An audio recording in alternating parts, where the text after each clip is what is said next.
ಯೋऽन्तಃ ಪ್ರವಿಶ್ಯ ಮಮ ವಾಚಮಿಮಾಂ ಪ್ರಸುಪ್ತಾಂ ಸಂಜೀವಯತ್ಯಖಿಲಶಕ್ತಿಧರಸ್ವಧಾಮ್ನಾ ಅನ್ಯಾಂಶ್ಚ ಹಸ್ತಚರಣಶ್ರವಣತ್ವಗಾದೀನ್ ಪ್ರಾಣಾನ್ನಮೋ ಭಗವತೆ ಪುರುಷಾಯ ತುಭ್ಯಂ.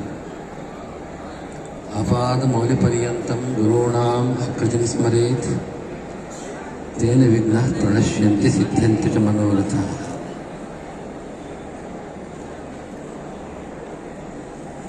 ಅಖಿಲ ಕರ್ನಾಟಕ ಬ್ರಾಹ್ಮಣ ಮಹಾಸಭೆ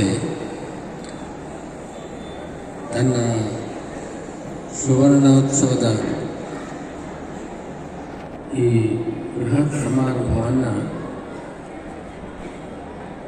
ನಾವು ನಿರೀಕ್ಷೆ ಮಾಡದ ಒಂದು ರೀತಿಯಲ್ಲಿ ಆಯೋಜನೆ ಮಾಡಿದ್ದಕ್ಕಾಗಿ ಮೊದಲನೆಯದಾಗಿ ಈ ಸಭೆಯ ಮಹಾಸಭೆಯ ಅಧ್ಯಕ್ಷರು ಮತ್ತು ಪದಾಧಿಕಾರಿಗಳನ್ನು ನಾವು ವಿಶೇಷವಾಗಿ ಅಭಿನಂದಿಸಬೇಕಾಗಿದೆ.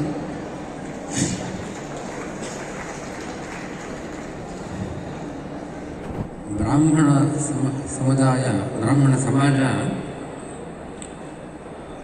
ಈಗ ಒಂದು ವಿಚಿತ್ರ ಸನ್ನಿವೇಶದಲ್ಲಿದೆ ಅಂತ ನಾವು ನೋಡಬಹುದು.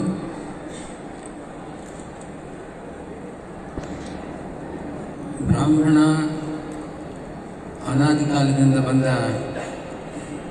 ಯಾವ ಒಂದು ತನ್ನ ಧರ್ಮಾನುಷ್ಠಾನ, ಅಸಂಸ್ಕೃತಿಯ ರಕ್ಷಣೆ, ಅದರ ಬಗ್ಗೆ ಅವನು ಆ ಪ್ರವೃತ್ತಿಯನ್ನು ಮುಂದುವರಿಸಿಕೊಂಡು ಹೋಗತಕ್ಕಂಥ ಸ್ಥಿತಿಯಲ್ಲಿ ಇದ್ದಂತೆ ಕಾಣೋದಿಲ್ಲ. ಸಮಾಜದಲ್ಲಿ ಪ್ರತಿಯೊಬ್ಬ ವ್ಯಕ್ತಿಗೂ ಕೂಡ ತನ್ನ ಕುಟುಂಬದ, ತನ್ನ ಜೀವನದ ಒಂದು ಚಿಂತೆ ಇರ್ತದೆ. ಪ್ರಸ್ತುತ ಪರಿಸ್ಥಿತಿಯಲ್ಲಿ ಈ ದೇಶದಲ್ಲಿ ಆ ರೀತಿಯಾದ ಜೀವನ ನಡೆಸ್ತಕ್ಕಂಥ ಒಂದು ಸಮಸ್ಯೆ ಬ್ರಾಹ್ಮಣ ಸಮಾಜಕ್ಕೆ ಬಹಳ ದೊಡ್ಡದಾಗಿದೆ. ಹೀಗಾಗಿ ವಿದ್ಯಾವಂತರಾದ ಬ್ರಾಹ್ಮಣರೆಲ್ಲರೂ ಕೂಡ ವಿದೇಶಗಳ ಕಡೆಗೆ ಮುಖ ಮಾಡಿದ್ದಾರೆ.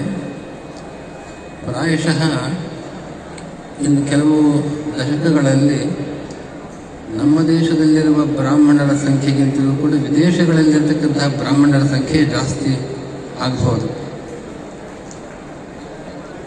ಜಾಗತಿಕವಾದ ಒಂದು ಸಮ್ಮೇಳನ ನಾವು ನಡೆಸೋದಾದರೆ ನಮ್ಮ ದೇಶವನ್ನು ಬಿಟ್ಟು ಹೊರದೇಶದಲ್ಲೇ ಮಾಡತಕ್ಕಂತಹ ಸಂದರ್ಭ ಬರಬಹುದು ಅಂತ ಅನಿಸ್ತದೆ.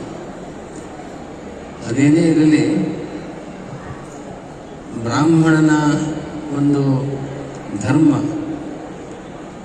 ಈಗಾಗಲೇ ಈ ವೇದಿಕೆಯಲ್ಲಿರತಕ್ಕಂತಹ ಅನೇಕ ಮಹನೀಯರು ಹೇಳಿದಂತೆ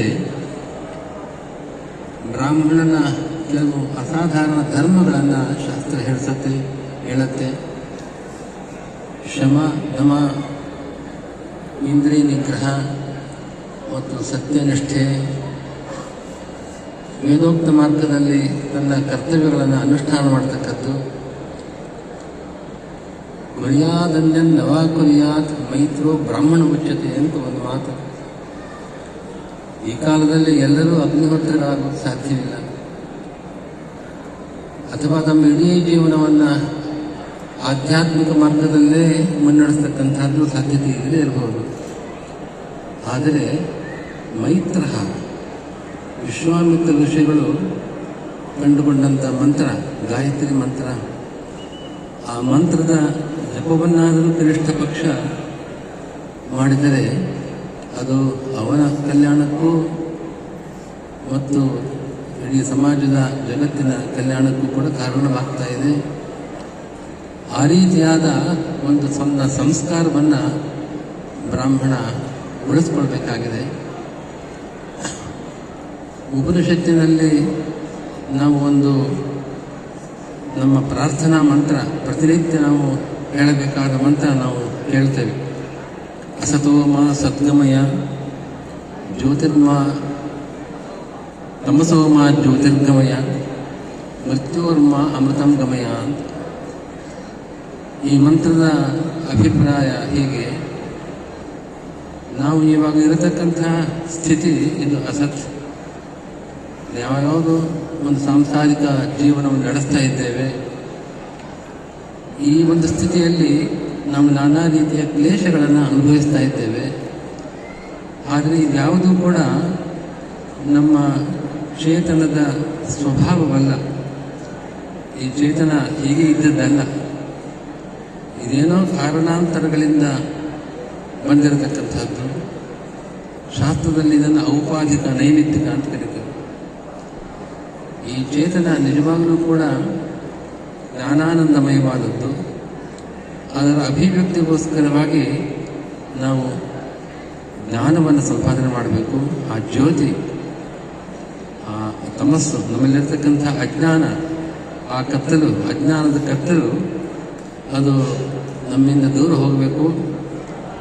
ನಾವು ಆ ಜ್ಯೋತಿಯನ್ನು, ಪ್ರಕಾಶವನ್ನು, ಆ ಭಗವಂತನ ಜ್ಞಾನವನ್ನು ನಾವು ಪಡೆಯಬೇಕು.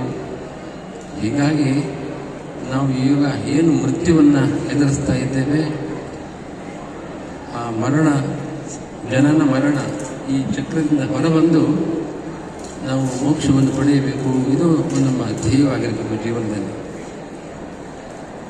ಇಂಥ ಒಂದು ಧ್ಯೇಯದ ಅನುಷ್ಠಾನಕ್ಕೋಸ್ಕರವಾಗಿ, ಅದರ ಪ್ರಾಪ್ತಿಗೋಸ್ಕರವಾಗಿ ನಾವು ಬ್ರಾಹ್ಮಣನಾಗಿ ಹುಟ್ಟಿದಾಗ ತನ್ನ ಕಲ್ಯಾಣವನ್ನು ಮತ್ತು ಸಮಾಜದ ಕಲ್ಯಾಣವನ್ನು, ಇಡೀ ಜಗತ್ತಿನ ಕಲ್ಯಾಣವನ್ನು ನಾವು ಬಯಸಬೇಕು.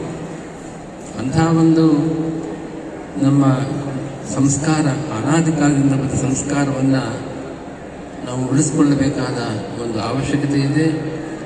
ಅಖಿಲ ಕರ್ನಾಟಕ ಬ್ರಾಹ್ಮಣ ಮಹಾಸಭೆ ನಮ್ಮ ಬ್ರಾಹ್ಮಣ ಸಮಾಜ ಎದುರಿಸ್ತಾ ಇರತಕ್ಕಂಥ ನಾನಾ ಸಮಸ್ಯೆಗಳ ಜೊತೆಗೆ ನಮ್ಮ ಧರ್ಮ, ಆ ಸಂಸ್ಕಾರ, ಅನಾದಿ ಕಾಲದಿಂದ ಬಂದ ಸಂಸ್ಕಾರವನ್ನು ನಾವು ರಕ್ಷಿಸಿಕೊಳ್ಳಬೇಕಾದ ಒಂದು ಹೊಣೆಗಾರಿಕೆ ಈ ಸಮಾಜದ ಮೇಲಿದೆ. ಈಗ ನಾವು ನೋಡ್ತಾ ಇದ್ದೇವೆ, ಯಾವುದೇ ಒಂದು ಅನಿಷ್ಟಕ್ಕೆ ಬ್ರಾಹ್ಮಣ ಸಮಾಜವನ್ನು ದೂಷಿಸುವ ಪ್ರವೃತ್ತಿಯು ಕಾಣಿಸ್ತಾ ಇದೆ. ಬ್ರಾಹ್ಮಣರು ಅಲ್ಪಸಂಖ್ಯಾತರಾಗಿದ್ದಾರೆ.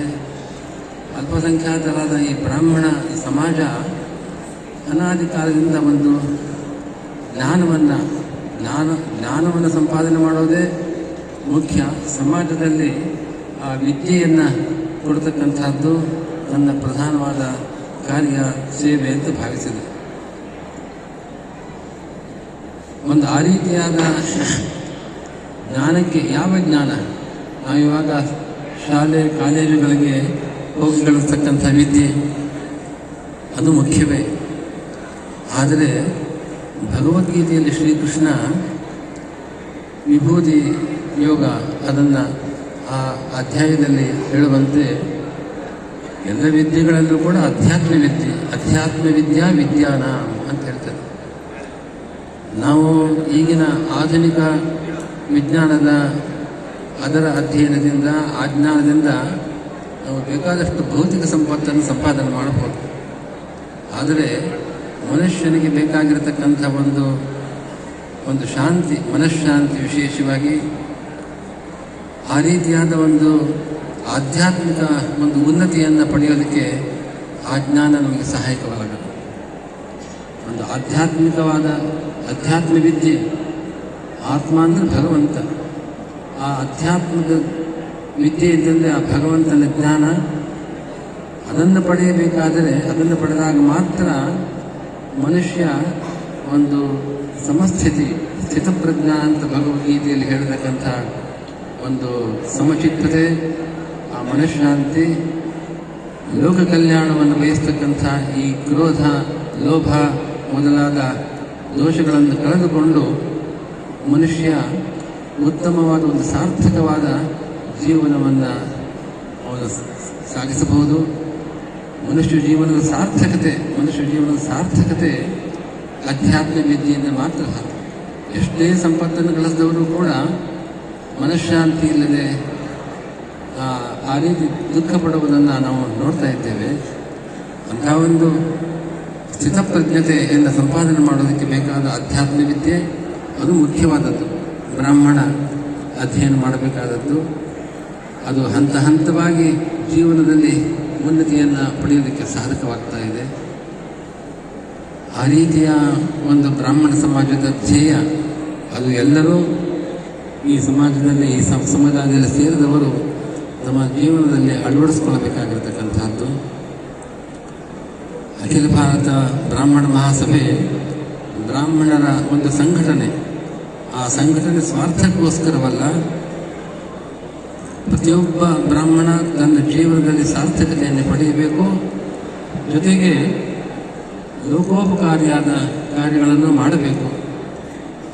ನಮ್ಮ ಪೀಠದ ಮೂಲಗುರುಗಳು ಶ್ರೀಮನ್ ಮಧ್ವಾಚಾರ್ಯರು, ಆ ಪರಂಪರೆಯಲ್ಲಿ ಬಂದ ಶ್ರೀ ವ್ಯಾಸತೀರ್ಥರು, ವ್ಯಾಸರಾಜ ಮಠ ಅಂತ ಪ್ರಸಿದ್ಧವಾಗಿರತಕ್ಕಂಥ ಅವರ ಹೆಸರಿನಿಂದ ಅವರು ವಿಜಯನಗರದ ಸಾಮ್ರಾಜ್ಯ ಕಾಲದಲ್ಲಿ ಆ ಉನ್ನತಿಯ ಕಾಲದಲ್ಲಿ ಇದ್ದವರು, ಆ ಚಕ್ರವರ್ತಿಗಳಿಗೆ ಗುರುಗಳಾಗಿದ್ದವರು.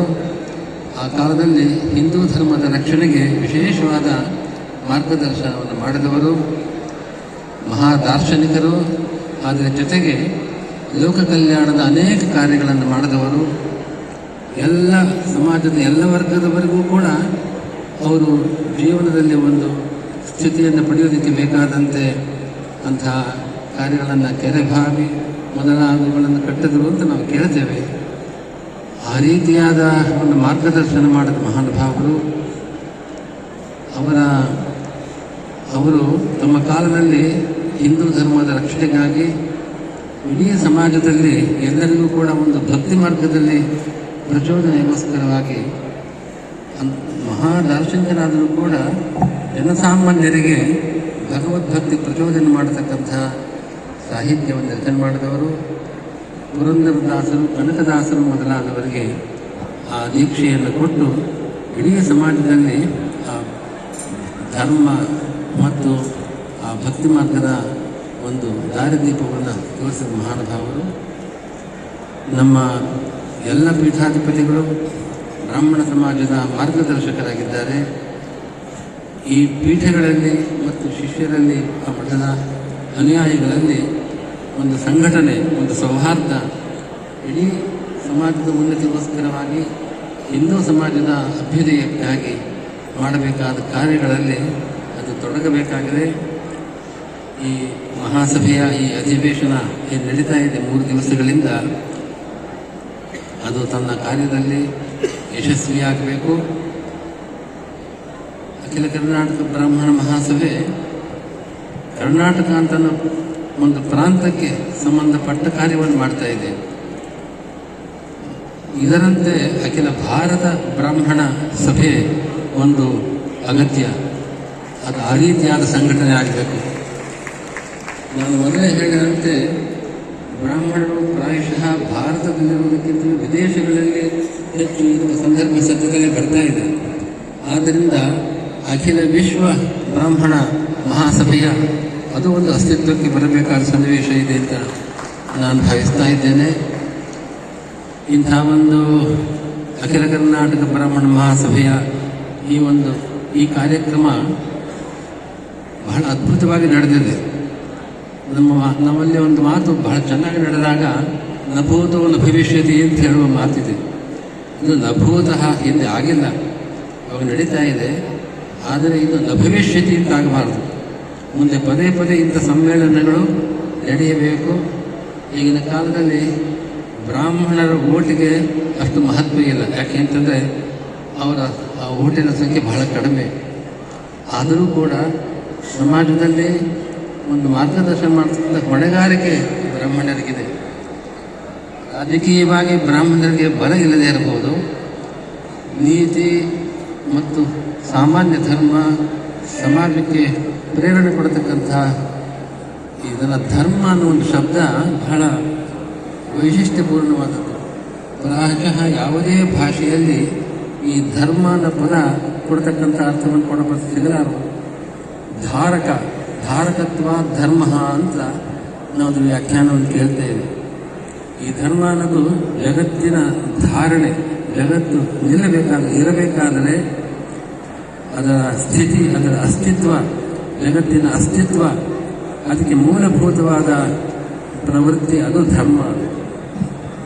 ಅಂಥ ಒಂದು ಧರ್ಮದ ಈ ಧರ್ಮವನ್ನು ಸನಾತನ ಧರ್ಮ ಅಂತ ಹೀಗೆಳೆಯತಕ್ಕಂಥ ಒಂದು ವಾತಾವರಣ ನೋಡ್ತಾ ಇದ್ದೇವೆ.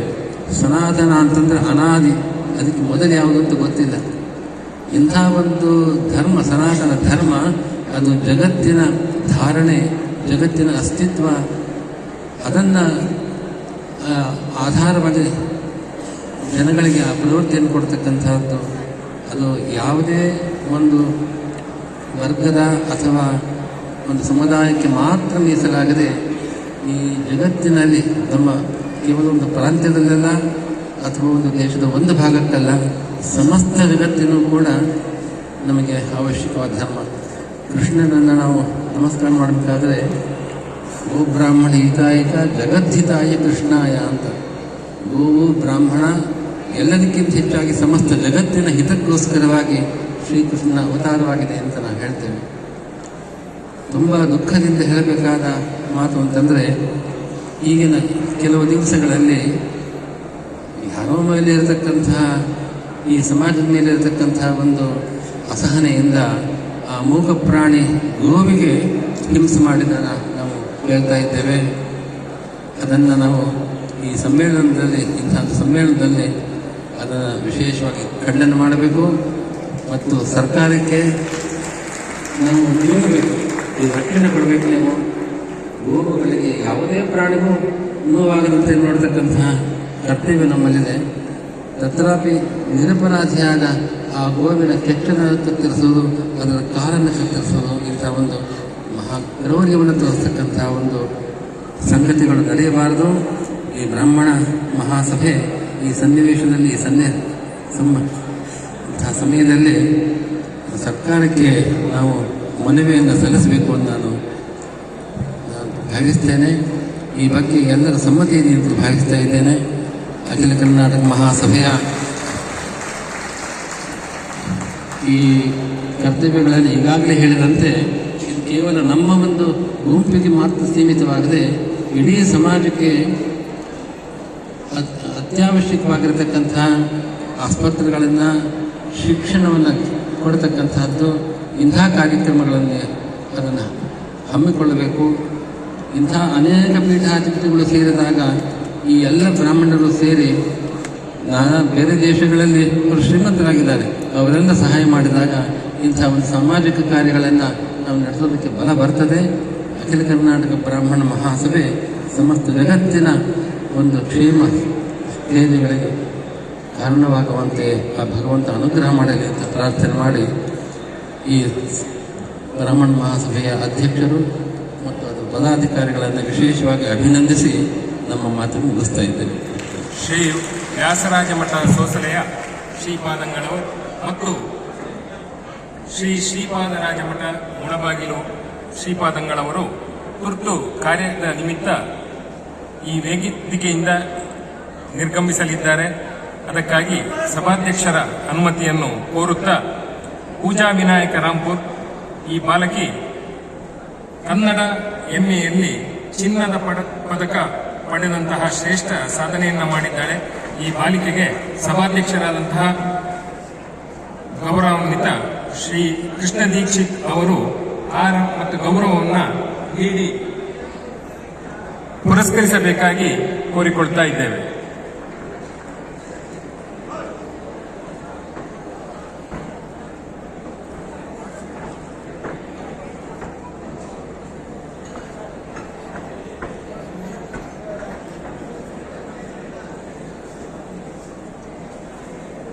ಪೂಜಾ ವಿನಾಯಕ್ ರಾಂಪುರ್ ಕನ್ನಡ ಎಂಎಯಲ್ಲಿ ಚಿನ್ನದ ಪದಕವನ್ನು